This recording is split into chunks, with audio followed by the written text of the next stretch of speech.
भोजपुरी में फिर से मच चुका है बवाल, क्योंकि यश मिश्रा ने कर दिया है नीलकमल सिंह को टारगेट। दरअसल इन दिनों यश मिश्रा पूरी तरह से मानसिक संतुलन खो चुके हैं और काफी ज्यादा इंस्टाग्राम पर लाइव आकर सभी भोजपुरी एक्टर को कर रहे हैं टारगेट। दरअसल यश मिश्रा ने नीलकमल सिंह को टारगेट करते हुए कहा कि नीलकमल सिंह, और यश मिश्रा ने कहा कि जब वह फिल्मों की शूटिंग करते थे तो नीलकमल सिंह को गाना गाने के लिए बुलाते थे, और एक बार यश मिश्रा ने गुस्से में नीलकमल सिंह को अपने सेट पे से भगा दिया था। दरअसल यश मिश्रा खुद को बहुत ही ज्यादा समझने लगे और उनका मानना यह है कि भोजपुरी के सारे सिंगल चोली चड्डी गाना गाकर फेमस हुए हैं।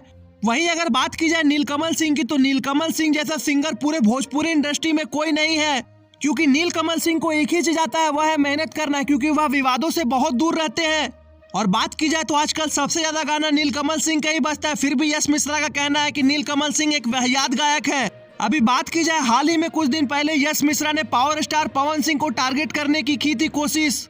और यश मिश्रा कौन होते हैं नीलकमल सिंह को सेट पे से भगाते हुए? आज यश मिश्रा से 10 गुना बड़ा स्टार है नीलकमल सिंह। तो फ्रेंड्स, अगर आप भी मेरी बात से सहमत है तो इस मुद्दे पर कमेंट बॉक्स में अपनी राय जरूर दें, और यश मिश्रा जैसे एक्टरों के लिए कमेंट बॉक्स में जरूर कुछ ना कुछ लिख दे।